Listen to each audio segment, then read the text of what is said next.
느린 걸음 속 행복. 정호는 42세, 직장일과 집안일에 치여 살던 평범한 가장이었다. 어느 날 그는 건강을 위해 동호회 주말 산책 모임에 가입했다. 처음 만난 사람들은 모두 낯설었지만 나이대가 비슷해서인지 금세 편안한 분위기가 흘렀다. 첫 모임 날 정호는 발걸음이 느린 자신 때문에 조금 걱정했지만 모두가 웃으며 같이 천천히 가요라고 격려했다. 산길을 따라 걷는 동안 사람들은 각자의 이야기와 고민, 웃음을 나누었다. 평소 혼자였던 시간이 이렇게 따뜻한 대화로 채워질 줄은 몰랐다. 몇 주가 지나자 그들과의 인연은 점점 깊어졌다. 날씨 좋은 날엔 점심 도시락을 함께 나누고 작은 체육대회나 봉사활동에도 함께 참여했다. 정호는 어느 순간 깨달았다. 바쁜 일상 속에서도 마음을 터놓을 사람들이 있다는 것만으로도 삶이 풍성해진다는 것을. 어느 주말 모임 사람들은 정호의 생일을 깜짝 축하해 주었다. 그는 감동의 눈물을 참으며 말했다. 혼자였으면 느낄 수 없었던 행복이에요. 여러분 덕분입니다.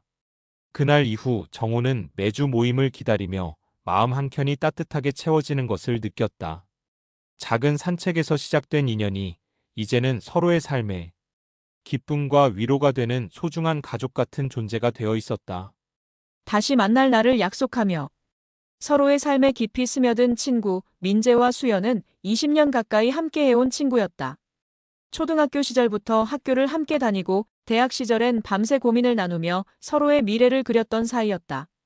하지만 어느새 시간은 흘러 민재는 해외로 이직하게 되었고 수연은 익숙한 도시에서 삶을 이어가야 했다. 이별 전날 두 사람은 오래 다녔던 작은 카페에서 마주 앉았다. 창밖으로 비치는 저녁 노을이 테이블 위 그림자를 길게 들이우고 있었다. 민재는 잠시 말을 잇지 못하다가 조심스레 말했다. 수연아, 이렇게 멀어지게 될 줄은 몰랐어. 수연은 살짝 미소 지으며 손을 내밀었다. 나도. 하지만 우리가 함께한 시간, 그 모든 순간이 내겐 소중해. 떨어져 있어도 마음은 늘 가까이 있어. 민재는 눈가가 촉촉해지는 것을 느꼈다. 나중에 다시 만날 수 있을까? 수연은 진심 어린 눈빛으로 답했다. 물론이지. 그리고 그때까지 서로의 길에서 최선을 다하자. 이별은 끝이 아니라 다음 만남을 위한 약속이야. 그날 밤 카페를 나서며 두 사람은 길게 포옹했다. 긴 시간 쌓아온 신뢰와 우정이 눈물과 함께 녹아내렸다. 서로 다른 길을 가지만 마음속에서 이어진 끈은 끊어지지 않았다. 수연은 집으로 돌아가는 길, 가슴 한켠이 따뜻해짐을 느꼈다. 헤어짐은 슬프지만 진정한 우정은 시간과 거리를 넘어 계속 이어진다. 그날 이후 두 사람은 서로를 향한 응원과 믿음을 안고 각자의 삶을 묵묵히 걸어갔다. 다시 웃게 해준 아이들. 남편 병수는 50대 초반에 큰 수술을 받았다. 평소 성실하고 든든했던 그가 병실 침대에 누워 힘없이 웃는 모습을 보는 건 아내 선영에게 견디기 힘든 일이었다. 병수의 병세가 길어지자 병원비와 생계의 부담이 한꺼번에 선영에게 쏠렸다. 그녀는 매일 출근 전 병원에 들러 남편의 손을 잡고 퇴근 후엔 딸의 숙제를 봐주며 겨우 하루를 버텼다. 어느 날 퇴근 후 집에 들어서자 거실 불빛 아래 아들 민수가 무언가를 적고 있었다. 엄마, 이번 달부터 알바비 전부 아빠 병원비에 보탤게요. 괜찮다, 민수야. 내 생활도 있어야지. 지금은 가족이 먼저잖아요. 그 말에 선영은 눈시울이 붉어졌다. 며칠 뒤엔 막내딸 소윤이 남편이 좋아하던 노래를 기타로 연습하며 병실에 들어왔다. 아빠, 이 노래 들으면 힘날 거야. 서툰 손놀림이었지만 병수는 오랜만에 미소를 지었다. 우리 딸이 이렇게 컸네. 그 순간 선영은 남편의 눈가에 맺힌 눈물을 보았다. 그날 밤 병실 복도에 앉은 선영은 조용히 중얼거렸다. 당신 걱정하지 마. 우리 애들이 이렇게 잘 자랐잖아요. 힘든 현실 속에서도 아이들이 보여준 사랑과 책임감은 그녀에게 커다란 희망이 되었다. 삶이 무너지는 듯했던 그 시기, 선영은 깨달았다. 가족이란 서로를 살리는 힘이라는 것을. 그리고 다음 주 남편은 드디어 걸어서 병실 밖으로 나왔다. 창가로 들어오는 햇살 속 가족은 오랜만에 함께 웃었다. 그 미소는 아픔을 이겨낸 이들이 선물한 세상에서 가장 따뜻한 빛이었다. 벚꽃 아래의 고백. 매년 봄이 오면 김영수 할아버지와 이순자 할머니는 동네 공원의 벚꽃길을 함께 걸었다. 하얀 꽃잎이 흩날릴 때면 그들의 걸음은 느려지고 손끝이 자연스레 맞닿았다. 할머니가 미소 지으며 말했다. 이 나무 우리가 처음 손잡았던 곳이죠. 기억나요? 할아버지는 잠시 눈을 감았다가 조용히 고개를 끄덕였다. 그럼요. 당신이 흰 원피스를 입고 있던 날이었죠. 그때 처음으로 내 손을 잡아줬잖아요. 그날의 기억은 여전히 선명했다. 젊은 시절 비 오는 날 벚꽃잎이 흩날리던 그 길에서 영수는 수줍게 손을 내밀었다. 순자 씨 제 손 잡아줄래요? 그 순간 할머니의 미소와 함께 떨어진 꽃잎이 두 사람의 어깨 위로 내려앉았다. 그날 이후 벚꽃은 두 사람의 사랑을 상징하는 약속이 되었다. 세월이 흘러 이제는 머리가 희끗희끗해졌지만 봄만 되면 그 약속은 여전히 이어졌다. 올해도 그들은 벚꽃길을 걸었다. 할머니가 살짝 숨을 몰아쉬며 말했다. 이젠 많이 걷지도 못하겠어요. 그래도 여긴 꼭 와야죠. 할아버지는 그녀의 손을 꼭 잡았다. 이 길은 우리 사랑의 시작이잖아요. 여보, 내가 먼저 떠나도 매년 이 길을 걸어요. 내가 그 옆을 걸을 테니까. 꽃잎이 바람에 흩날리며 두 사람을 감싸 안았다. 할머니는 눈시울을 붉히며 고개를 끄덕였다. 당신이 먼저 떠나도 난 여기서 기다릴게요. 우리가 다시 만날 때까지. 그날 벚꽃은 유난히 더 환하게 피어 있었다. 마치 오랜 사랑을 축복하듯 봄바람 속에서 두 사람의 손을 부드럽게 감싸 안았다. 새로운 길 함께 걷기. 중년의 남편 준호는 오래 다니던 직장을 그만두고 새로운 이직을 준비하고 있었다. 안정적인 수입과 경력 때문에 고민이 많았지만 결국 마음속 결정을 내린 것이다. 그러나 아내 수지는 처음에 남편의 퇴사 소식을 듣고 걱정과 불안이 겹치며 다툼이 벌어졌다. 준호야, 이제 우리 생활은 어떻게 하려고? 계획 없이 그만두는 건 너무 무모한 거 아니야? 준호는 조심스럽게 자신의 생각과 새로운 도전 의지를 설명했지만 수진의 마음은 쉽게 풀리지 않았다. 며칠간 말이 없던 두 사람은 저녁 식탁에서 마주 앉았다. 준호는 조심스럽게 사직과 이직 과정에서 준비한 계획과 현실적인 대안을 하나씩 설명했다.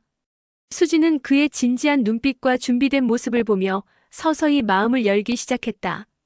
내가 이렇게 고민하고 준비했다면 나도 믿고 지지할게. 수진의 한마디에 준호는 안도의 한숨을 내쉬었다. 이후 부부는 함께 새 출발을 준비하며 서로에게 힘이 되어 주었다. 준호는 새로운 직장에서 다시 도전하며 자신감을 회복했고 수진은 남편을 응원하며 일상의 소소한 배려를 잊지 않았다. 퇴사와 이직이라는 갈등은 부부에게 서로를 이해하고 믿는 법, 그리고 함께 성장하는 법을 다시금 깨닫게 해준 소중한 시간이 되었다. 그날 저녁 부부는 작은 집 안 거실에서 손을 맞잡고 서로를 바라보며 조용히 웃었다. 갈등을 넘어선 이해와 사랑, 그리고 새로운 시작의 감동이 두 사람을 묶어주었다. 새로운 시작, 따뜻한 환영. 민수는 새로운 프로젝트 팀에 배치되며 긴장감과 설렘이 뒤섞인 마음으로 사무실에 들어섰다. 이전 팀과는 분위기도 다르고 낯선 사람들 사이에서 자신이 잘 적응할 수 있을지 걱정되었다. 컴퓨터 앞에 앉아 자료를 정리하려는데 동료 중 한 명이 밝은 미소로 다가왔다. 안녕하세요. 민수 씨죠? 이번 프로젝트에서 같이 일하게 되어 반가워요. 이어서 다른 동료들도 차례로 인사를 건넸고 간단한 자기소개와 함께 서로의 취향과 업무 스타일을 나누며 금세 친근한 분위기가 형성되었다. 민수는 마음속 긴장이 서서히 풀리는 것을 느꼈다. 점심시간에는 팀원들이 작은 점심 모임을 마련해 민수에게 사내생활과 프로젝트의 팁을 자연스럽게 전해주었다. 민수는 그들의 따뜻한 관심과 환대 속에서 자신이 혼자가 아니라는 사실을 깨달았다. 새로운 업무에 대한 불안감은 줄고 오히려 설렘과 도전 정신이 생겼다. 그날 오후 민수는 처음 맡은 업무를 진행하며 팀원들의 조언을 떠올렸다. 실수나 질문을 해도 친절하게 대응해주는 그들의 태도 덕분에 자신감이 조금씩 생겼다. 그는 마음속으로 다짐했다. 나도 이 팀에 도움이 되는 사람이 되어야지. 새롭게 맞이한 프로젝트 팀은 단순한 동료가 아니라 서로를 지지하고 함께 성장하는 동반자가 되어주었다. 서로를 이해하는 시간. 저녁 식탁 위에는 아직 따뜻한 밥과 국이 남아 있었지만 가족의 공기는 무겁기만 했다. 아버지는 신문을 덮으며 깊은 한숨을 내쉬고 어머니는 젓가락을 내려놓고 아들의 눈을 바라봤다. 넌 진로를 이렇게 가겠다는 거니? 안정적인 길을 생각해 본 적 없니? 아버지의 목소리는 다소 날카로웠다. 아들은 잠시 말없이 손을 움켜쥐었다. 아빠, 제가 원하는 건 제가 하고 싶은 일을 하면서 배우고 성장하는 거예요. 돈이 다가 아니라는 걸 알아요. 하지만 부모는 그저 걱정뿐이었다. 우리도 다 겪어봐서 알아. 세상은 생각보다 냉정해. 그냥 안전한 길로 가면 안 되겠니? 말싸움이 길어지자 집안은 긴장감으로 가득 찼다. 하지만 아들은 조용히 한 걸음 다가와 부모의 손을 잡았다. 걱정하는 마음은 이해해요. 그런데 저를 믿어주세요. 실패하더라도 배울 수 있고 저만의 길을 찾을 수 있어요. 그 순간 부모의 눈가가 붉어졌다. 아버지는 잠시 말을 잇지 못하다가 미소를 지으며 말했다. 그래, 네가 책임질 수 있는 길이라면 우리가 믿고 지켜줄게. 어머니도 고개를 끄덕이며 아들의 머리를 쓰다듬었다. 항상 너를 응원할 거야. 힘들 땐 기대도 돼. 식탁 위의 긴장은 서서히 사라지고 가족은 서로를 이해하며 작은 화해의 미소를 지었다.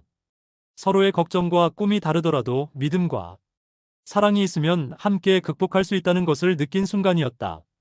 성적보다 소중한 마음. 민주는 시험 성적표를 받고 잠시 마음이 무거웠다. 예상보다 낮은 점수에 부모님께 혼날까 걱정하며 방 안에 조용히 앉아 있었다. 마침 엄마 은정 씨가 방으로 들어와 조심스럽게 성적표를 들여다봤다. 민준아, 이번 시험 점수는 조금 아쉽네. 엄마의 말에 민주는 긴장하며 고개를 떨궜다. 하지만 은정 씨는 잠시 숨을 고르고 이어서 부드럽게 말했다. 하지만 내가 열심히 공부한 건 내가 다 알고 있어. 노력한 과정을 무시할 수 없지. 민주는 놀란 눈으로 엄마를 바라보았다. 혼이 아닌 이해와 인정의 눈빛이 느껴졌다. 엄마는 책상 옆에 앉아 민준의 어깨를 토닥이며 말했다. 결과는 중요하지만 중요한 건 너 자신이 최선을 다했다는 거야. 그 마음을 기억하면 다음에는 더 성장할 수 있어. 민주는 마음이 한결 편안해졌다. 시험 점수라는 숫자보다 엄마가 자신을 믿고 인정해준 사실이 더 큰 힘이 되었다. 그날 저녁 민주는 혼자 공부 계획을 다시 세우며 다짐했다. 단순히 점수를 올리는 것이 아니라 자신이 노력한 과정과 마음을 중요하게 여기겠다고. 은정 씨 역시 민준이 자신감을 회복하고 마음을 다잡는 모습을 보며 흐뭇하게 미소 지었다. 작은 격려와 인정이 시험 성적보다 더 큰 감동과 성장을 만들어낸 순간이었다. 세대 차이를 넘어 주말 오후 20대 아들 지우는 할아버지 상현 씨와 집안일 문제로 다투고 있었다. 지우는 자신의 생활 방식과 취향을 주장했고 상현 씨는 오랜 경험에서 나온 조언과 규칙을 강조했다. 지우나, 좀 더 정리정돈을 신경 써야지. 할아버지, 저도 제 방식이 있어요. 서로의 목소리가 거칠게 오가며 방 안 공기는 긴장으로 가득 찼다. 그러나 잠시 후 지우는 할아버지의 눈빛에서 걱정과 사랑을 읽었다. 상현 씨 역시 손자에게 상처를 주고 싶지 않았음을 깨달았다. 지우는 조심스럽게 말했다. 할아버지, 저도 조금씩 노력할게요. 상현 씨는 미소를 지으며 손자를 다독였다. 그래, 서로 조금씩 맞춰가면 되는 거야. 그날 저녁 둘은 함께 방을 정리하며 자연스럽게 대화를 나누었다. 지우는 할아버지의 경험에서 배울 점을 느끼고 상현 씨는 손자의 독립적인 사고를 이해하게 되었다. 작은 갈등은 서로의 마음을 이해하는 계기가 되었고 세대 차이마저 따뜻한 유대감으로 바뀌었다. 방을 다 정리한 후 상현 씨는 조용히 손자 어깨를 두드리며 말했다. 지우나, 오늘 참 잘했구나. 지우는 환하게 웃으며 할아버지 덕분이에요라고 답했다. 다툼에서 시작된 하루가 이해와 화해, 그리고 감동으로 마무리된 순간이었다. 쇼핑 속 깨달음. 주말 오후 중년의 아빠 민호는 20대 딸 지우와 함께 쇼핑몰을 걸었다. 예전 같으면 장난기 가득한 딸이었지만 이제는 스스로 옷을 고르고 아빠에게 의견을 묻기보다 자신만의 취향을 분명히 보여주었다. 민호는 그 모습에 잠시 웃음과 동시에 작은 아쉬움을 느꼈다. 아빠, 이 코트랑 저 코트 중 어느 게 더 잘 어울릴까요? 지우가 물었지만 이번에는 민호가 답을 정해주기보다 딸이 직접 결정하도록 존중했다. 민호는 딸이 선택한 코트를 보며 고개를 끄덕였고 그 순간 문득 내 딸이 이제 정말 다 컸구나라는 생각이 스쳤다. 지우가 마음에 드는 옷을 들고 결제대로 걸어갈 때 민호는 마음속으로 응원을 보냈다. 예전에는 손을 잡고 여기저기 끌고 다녔지만 이제는 함께 걸으며 서로의 선택을 존중할 수 있는 관계가 된 것이다. 딸의 자립심과 세련된 판단력은 민호에게 기쁨과 감동을 동시에 안겨주었다. 쇼핑을 마치고 카페에 앉아 커피를 마시며 민호는 작은 목소리로 말했다. 지우야, 너 정말 많이 컸구나. 지우는 부드럽게 웃으며 응, 아빠 덕분이에요 라고 답했다. 그 순간 단순한 쇼핑이 아니라 서로를 이해하고 성장한 딸을 느끼는 감동적인 시간이 되었다. 민호는 마음속으로 다짐했다. 앞으로도 딸이 선택하는 길을 믿고 지지하며 언제나 곁에서 응원할 아빠가 되어야겠다고. 쇼핑 한 번으로 깨달은 딸의 성장은 아빠에게 크나큰 감동과 사랑의 순간으로 남았다. 엄마, 그 사랑을 이제야 알아요. 30대 딸 지연은 결혼 후 남편과 새로운 집에서 생활을 시작하며 바쁘게 하루를 보내고 있었다. 하지만 마음 한구석에는 늘 엄마의 얼굴이 떠올랐다. 중년의 엄마 혜진은 늘 조용히 지연을 위해 살아왔고 지연이 어릴 적부터 꿈꾸던 것들을 지지하며 희생해왔다는 사실을 결혼 후에서야 진심으로 느낄 수 있었다.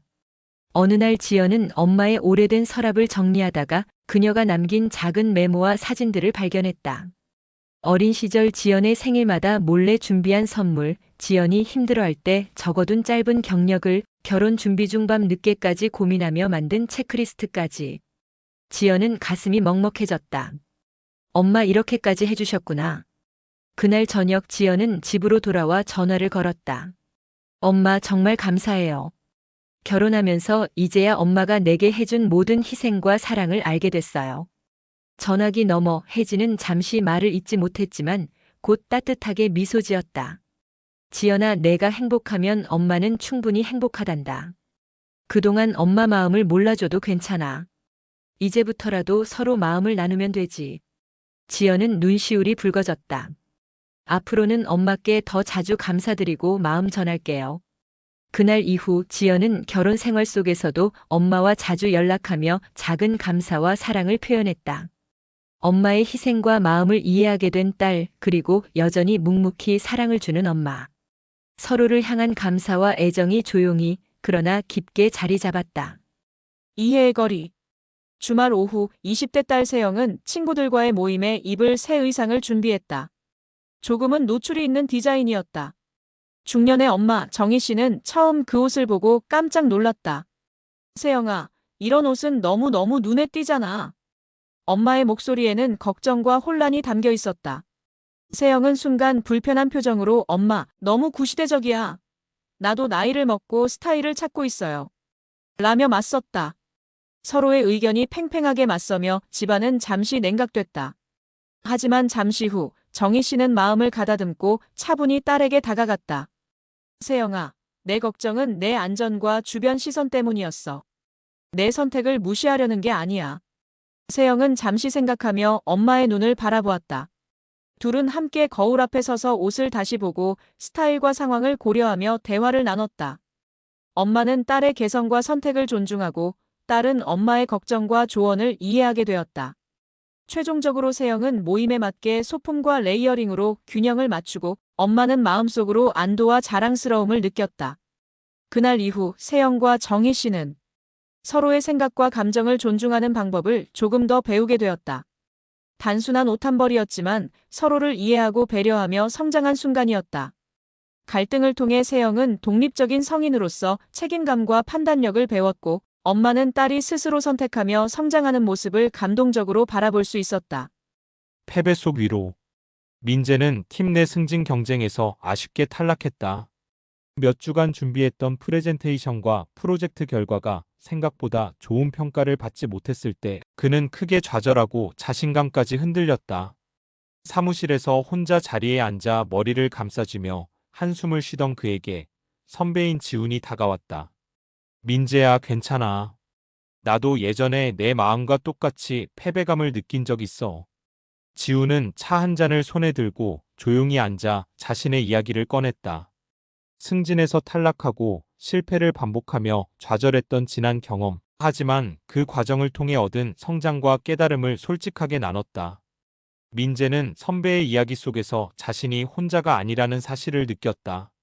중요한 건 결과보다 과정이야.